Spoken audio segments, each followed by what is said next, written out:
Hello मेरे board के student, कैसे आप लोग। कल आपके लिए बहुत ही स्पेसिफिक दिन है। कल आपका केमिस्ट्री का बोर्ड एग्जाम है। बहुत सारे स्टूडेंट आप में से ऐसे हैं जो अभी घबरा रहे हैं कि सर कैसे होगा एग्जाम, या फिर केमिस्ट्री का है, केमिस्ट्री में क्या लिखेंगे क्या नहीं लिखेंगे, किस टॉपिक को रिवाइज करके जाएं। तो उसके लिए आज ये वीडियो है। बहुत ही स्पेसिफिक वीडियो है आपके लिए। आप में से सभी लोगों ने बहुत अच्छे से साल भर पढ़ाई की, लेकिन अगर कुछ डाउट कहीं पे रह गया है, आपके पास अभी भी 12 से 15 घंटे का समय है। तो इस 12 से 15 घंटे को अगर आप बहुत अच्छे से यूटिलाइज कर लेंगे, मैं जो टॉपिक आज बताने वाला हूं, इन टॉपिक को एक बार देख के जाएंगे तो आपका कम से कम 50 मार्क्स प्लस एग्जाम में आएगा ही आएगा। अगर आपने जीरो भी पढ़ा है और केवल इन टॉपिक को एक बार देख के चले गए तो भी 50 मार्क्स प्लस आने वाला है। मैं पहले बता दूं, ये वीडियो टॉपर्स के लिए नहीं है जिनको 95 100 स्कोर करना है, क्योंकि आपको भी पता है प्रैक्टिकली 12 घंटे में 90 नंबर लाना पॉसिबल नहीं है। तो चलिए बात करते हैं क्या क्या टॉपिक आपको पढ़ के जाना है, क्या क्या रिवाइज करना है इस 12 से 15 घंटों में। अगर अभी तक आपने हमारे चैनल को सब्सक्राइब नहीं किया, सब्सक्राइब कर लें, बेल आइकन को दबा दें ताकि इसी चैनल पे आपको सारे वीडियो मिलते रहें। सबसे पहले हमारे पास जो चैप्टर है वो है सोल्यूशन। सोल्यूशन की अगर हम बात करें तो इससे एग्जाम में 8 मार्क्स का क्वेश्चन आता है। बहुत ही इंपॉर्टेंट चैप्टर फिजिकल केमिस्ट्री का। इसमें आपको कौन कौन से कॉन्सेप्ट पढ़ के जाने हैं, सबसे पहले आपको एक बार रिवाइज कर लेना है कंसंट्रेशन टर्म में। उसमें भी मोल फ्रैक्शन के बारे में, मोल फ्रैक्शन के जो रिलेशन वाले फार्मूला है उसको देख के जाइए। एग्जाम में क्वेश्चन आता है 2 मार्क्स का। साथ में मोलैलिटी एंड मोलैलिटी के बारे में एक बार देख लीजिए, कौन से फार्मूले मोल फ्रैक्शन और मोलैलिटी में रिलेशन वो करते हैं। सेकंड आपको क्या पढ़ के जाना है, हेनरी लॉ के बारे में पढ़ के जाना है एंड राउल्ट्स लॉ के बारे में पढ़ के जाना है। यहाँ पे फिर आता है ideal and non ideal solution. यहाँ पे पॉजिटिव डेविएशन क्या होता है, positive deviation and negative deviation, positive deviation and negative deviation के एग्जांपल, साथ में आइडियल सॉल्यूशन के example and non ideal solution के एग्जांपल आपको तुरंत देख लेने हैं। नेक्स्ट आता हमारे पास van't Hoff factor. Van't Hoff factor यानी कि आई, इसको भी आपको एक बार देख लेना अभी तुरंत। इसमें एग्जांपल जैसे वांट ऑफ फैक्टर की बात करें, NaCl का वांट ऑफ फैक्टर क्या हो जाएगा, 2 हो जाएगा। MgCl2 का वांट ऑफ फैक्टर क्या हो जाएगा, 3 हो जाएगा। इस तरीके से आप वांट ऑफ फैक्टर के जो टॉपिक है उसको एक बार रिवाइज कर लेना है। केवल इतना टॉपिक अगर आप सॉल्यूशन से पढ़ लेंगे तो आपका बहुत अच्छा मार्क्स स्कोर करने वाले हैं आप। नेक्स्ट हमारे पास जो चैप्टर है वो है इलेक्ट्रोकेमिस्ट्री। इलेक्ट्रोकेमिस्ट्री की बात करें तो इससे भी 8 मार्क्स का क्वेश्चन आता है। 8 मार्क्स में जो सबसे ज्यादा पूछे जाते हैं वो इलेक्ट्रोकेमिकल सेल के बारे में पूछे जाते हैं। नेक्स्ट जो इंपॉर्टेंट टॉपिक है वो नेक्स्ट इक्वेशन, और नेक्स्ट इक्वेशन में E cell equal to E naught of cell minus 2.303 RT upon Fn log Q। इस फार्मूले को किस तरीके से अप्लाई करना है, इसका 1 से 2 न्यूमेरिकल आपको देख लेना है ताकि आप एग्जाम में इसको कर सके। नेक्स्ट जो है कोलरास लॉ को आपको पढ़ के जाना है, फैराडे लॉ को एंड इलेक्ट्रोलाइटिक कंडक्टेंस है लैम्डा एम के बारे में पढ़ के जाना है।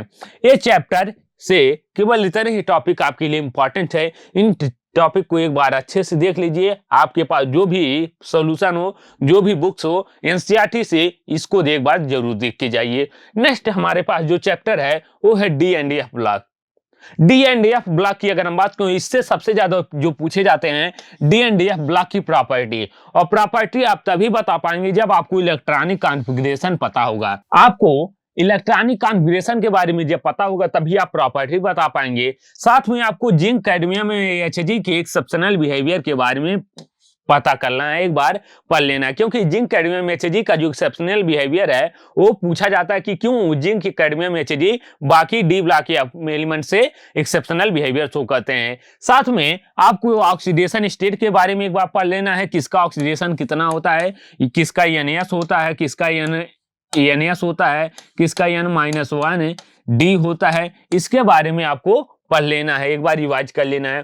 साथ में मेटेलिक बॉन्ड के बारे में आपको पढ़ के जाना है एक बार। एंड कलर प्रॉपर्टी सबसे इंपॉर्टेंट है, आप पूरे चैप्टर को ना पढ़ें, कलर प्रॉपर्टी के बारे में एक बार जरूर पढ़ लें, जिसमें DD transition and unpaired electron के बारे में आपको लिखा हुआ है। ये इतने इंपॉर्टेंट टॉपिक है D और ब्लॉक एलिमेंट से। नेक्स्ट है कोऑर्डिनेशन कंपाउंड या कोऑर्डिनेशन रिएक्शन से 7 मार्क्स का क्वेश्चन आपके एग्जाम में पूछा जाता है। इसमें आपको क्या क्या पढ़ के जाना है, एक बार रिवाइज करना है। आपको नॉमेनक्लेचर के बारे में रिवाइज करना है कि किस तरीके से हम कंपाउंड से नाम लिखेंगे या फिर कंपाउंड से नाम लिखेंगे या नाम से कंपाउंड लिखेंगे, इसके बारे में आपको रिवाइज करना है। साथ में आपको लीजेंड के बारे में रिवाइज करना है कि लीजेंड कौन कौन से हैं, जिसमें मोनोडेंटेड, बाइडेंटेड एंड टेट्राडेंटेड। और टेट्राडेंटेड में भी ईडीटीए के बारे में आपको एक बार रिवाइज कर लेना है। साथ में आइसोमेरिज्म में सबसे ज्यादा जियोमेट्रिकल एंड ऑप्टिकल के बारे में आपको रिवाइज करके जाना है। इसमें कुछ और भी हैं लेकिन वो उतने इंपॉर्टेंट नहीं बनते हैं जितना आपके लास्ट मोमेंट के लिए जियोमेट्रिकल एंड ऑप्टिकल। इसमें भी सिस और ट्रांस ये वाले जो क्वेश्चन है हर साल एग्जाम में पूछे जाते हैं। एंड लास्ट में थ्योरी में जो आपको पढ़ के जाना है वो सीएफटी के बारे में पढ़ना है, वार्नर थ्योरी के बारे में पढ़ना है एंड वीबीटी के बारे में, वैलेंस बॉन्ड थ्योरी के बारे में पढ़ना है। यही इतने इंपॉर्टेंट टॉपिक है कोऑर्डिनेशन कंपाउंड से। अब हमारे पास जो है वो है ऑर्गेनिक में अगर आप रिवाइज भी नहीं करेंगे लास्ट मोमेंट पे तब भी चल जाएगा, क्योंकि ऑर्गेनिक ऐसा सब्जेक्ट है अगर आपने पूरे साल अच्छे से पढ़ा है तो आपको पता है, लेकिन लास्ट मोमेंट के लिए जो सबसे ज्यादा इंपॉर्टेंट है हेलोएल्केन से वो है न्यूक्लियोफिलिक सब्स्टिट्यूशन रिएक्शन। इसमें भी आपको SN1 और SN2 रिएक्शन के बारे में पढ़ के जाना है, इनके मैकेनिज्म के बारे में पढ़ के जाना है। साथ में SN1 में किसका रिएक्शन सबसे ज्यादा 3 डिग्री का सबसे ज्यादा होता है, फिर 2 डिग्री का, 1 डिग्री का। वही SN2 की अगर हम बात करें इसमें लेस स्पेसिफिक हिंड्रेंस आता है, 1 डिग्री सबसे ज्यादा रिएक्शन शो करता है, 2 डिग्री उसके बाद 3 डिग्री। साथ में SN1 में जो स्टेबिलिटी ऑफ है कार्बोलेट या कार्बोकैटायन के बारे में है उसको पढ़ना है, एक बार रिवाइज कर लेना है। नेक्स्ट जो चैप्टर हमारे पास आता है वो एल्कोहल, फिनाल एंड ईथर। ये भी 6 मार्क्स का क्वेश्चन है। इसमें जो सबसे ज्यादा आपके एग्जाम में क्वेश्चन पूछे जाते हैं वो नेम रिएक्शन है, साथ में haloform reaction and the reaction with the carboxylic acid या एस्टेरिफिकेशन रिएक्शन के बारे में आपको पढ़ना है। यही अगर आपने इतना टॉपिक आज रिवाइज कर लिया, अभी आपके पास भी बहुत ज्यादा समय है, 15 घंटे बहुत होते हैं समय, 15 घंटे अगर आपने पढ़ लिया इतना तो आपके एग्जाम में बहुत अच्छे मार्क्स आने वाले हैं, मैं गारंटी बता रहा हूं। आपको घबराना बिल्कुल भी नहीं है, बहुत काम होके एग्जाम देना है। साथ में आपको जो ऑर्गेनिक के रिएक्शन लिख रहे हैं उसमें स्टेप वाइज रिएक्शन को लिखना है। जैसे नेम रिएक्शन लिख रहे हैं तो उसमें रिएजेंट क्या है, स्टेप क्या क्या होते हैं, कौन सा उसमें कैटलिस्ट की तरह काम कर रहा है, इन सारी चीजों को बहुत स्टेप वाइज में लिखना है, तभी आपके एग्जाम में मार्क्स आएंगे। आप बहुत अच्छे से एग्जाम दीजिए, बेस्ट ऑफ लक कल आपके लिए एग्जाम के लिए। मिलते हैं नेक्स्ट वीडियो में एक नए प्रॉपर्टी के साथ, एक नए चैप्टर के साथ। Thank you very much.